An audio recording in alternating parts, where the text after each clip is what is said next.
Okay, so we're going to work on the last of what lesson we're on. We're on the last lesson, lesson 9, cause and effect. And we have some questions I want you to answer at the end here. So if you go all the way down, you should have this sheet. We have a series of questions, lesson 9. All these questions I want you to answer, and you would have got this outline earlier. Now, if you haven't done the other questions, you can also do them today. So today's in class, not on the computers. Hopefully the teacher that's there has given you the note. So the note should look like this. It's cause and effect. Okay, note, and I'm going to go over this note right now. So I'm going to go to my Smart Book notebook and go over the note now. Note that I should be back tomorrow. I will probably put up a question, like a warm-up question for you guys to practice mean, medium, mode, standard deviation. Then I'll ask if you need any help with anything. We'll move into the computer lab. I can help you with any of the computer work. And I'll hand out a review because our test is going to be the week after. It's going to be on Tuesday. So Monday, you guys can work through the review, and the test will be Tuesday on this material. So let's do cause and effect. Okay, so there's the textbook reference. See the joke of the morning here. It's a rather interesting phenomena. Every time I press the lever, the postgraduate student breathes a sign of relief. Okay, kind of cheesy. It's, I guess, cause and effect. Because he pushes the lever, the graduate student's happy that the mice are thinking. Kind of cheesy. Sorry about the cough. Make sure you know the difference here. I guess I had this from before. Coefficient of determinations are squared. Correlation. Not sure why I have that. So let's see. The main reason of doing a correlation study is to find evidence of a cause and effect relationship. For example, doctors want to know if exercise reduces the risk of heart disease. So they do some sort of study and then they try to find the relationship. Okay, so sometimes these are known as casual, like I think the homework questions call it a casual relationship, but the cause and effect relationship. Okay, so it's a change in X produces a change in Y. These relationships are clearly evident, such as increasing the speed of a production line increases the amount of items produced each day. So if a production line or if car parts are made faster, because the production line goes faster, then cars are made faster. Okay, let's keep going here. So a strong correlation does not prove that the changes in one variable causes change in the other. Here are some examples where it doesn't always work. Okay, so the first one here, common cause factor. An external variable causes two variables to change in the same way. For example, good weather increases a tomato crop and the number of people on a beach. So people can say, well, tomato crop is improved, so there's more people on a beach. Well, the reason that occurs is because of the good weather, which is a common cause factor. So even though they might be related, good tomato crops and people on the beach may be related, it's really because of the good weather that's affecting that. Okay, so these are instances that could affect the cause and effect relationship. And some of the homework questions ask, I think they said, what are the casual? Is it a normal cause and effect? Is it a common cause? Or is it maybe this one, reverse? Let's read this one.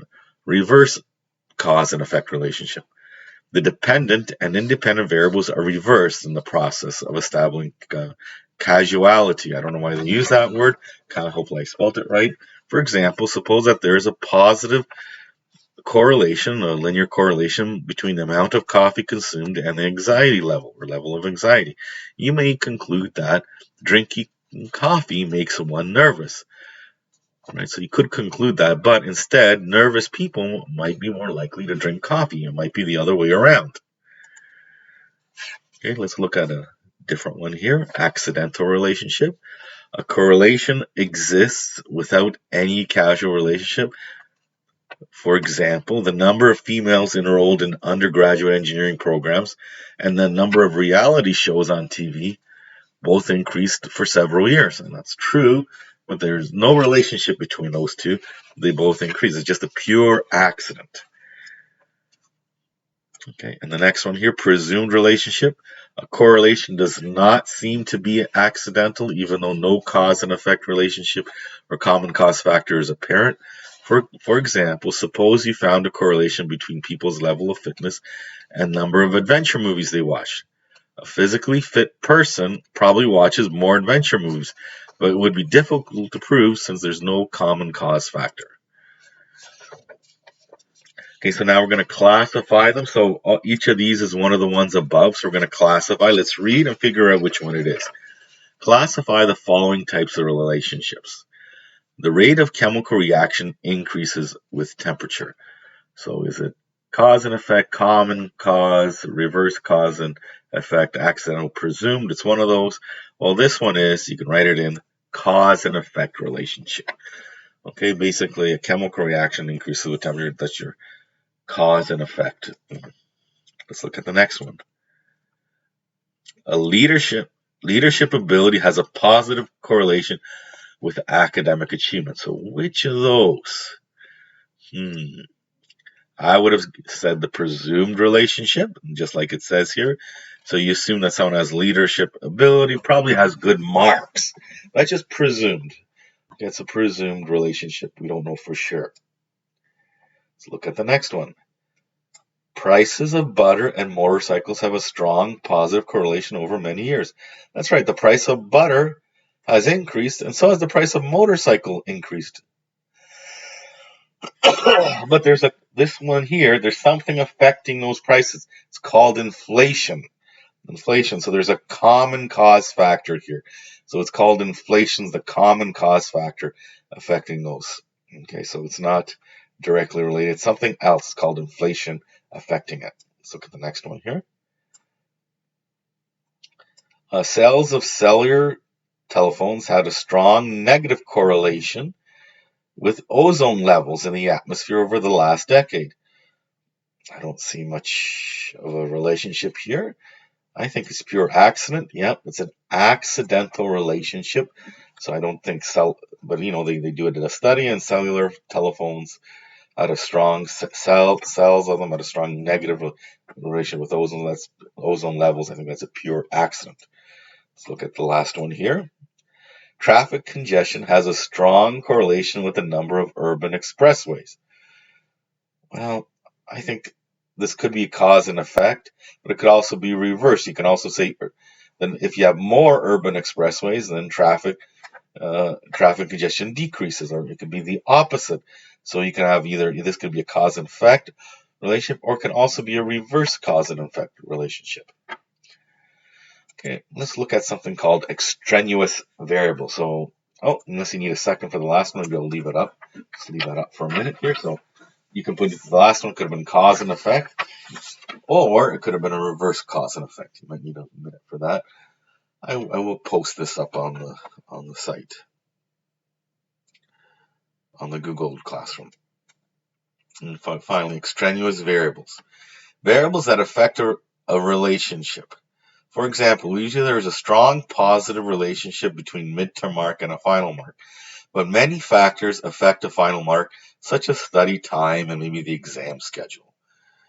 In order to reduce the effect of like these other extraneous variables, okay, such as maybe not getting enough sleep, so hopefully fall asleep, okay, or the amount of time you study, or whatever, in order to control them, okay, researchers usually compare control groups to experimental groups. Any difference between the variables in the two groups can then be attributed to the changes in the independent variables. Okay, so I've got a little example here. Okay. A new virus hits Curtis. A vaccine has been developed in the form of a white pill. To test the pill, 100 people are tested. 50 get the vaccine pill, and 50 get a pill which looks like it but contains only sugar. The two groups are compared to see if the vaccine pill works. So it's very interesting. If the vaccine pill works and the fake one works, then it's not the pill that's having the effect on the people, right? If the 50 people who take the vaccine pill get better, and the other 50 people who take the sugar pill get better, it means something else, not the pill, is affecting those people. So that's why we do that, right? But let's say the 50 people who get the vaccine improve and the other 50 don't, then we know that the pill is working. Okay, so that's how we limit the extraneous variables. Okay. Okay, so that's how we limit that, or these extraneous variables. We limit it by doing a control group, and this was an example. Okay, guys, I would like you to just answer the questions. When it says casual or whatever, I just want you to pick, is it a common cause factor, reverse cause and effect? Is it accidental? Is it presumed? Just pick one of those from the homework. It shouldn't take you that long. If you've done that, you can go back and do the other work.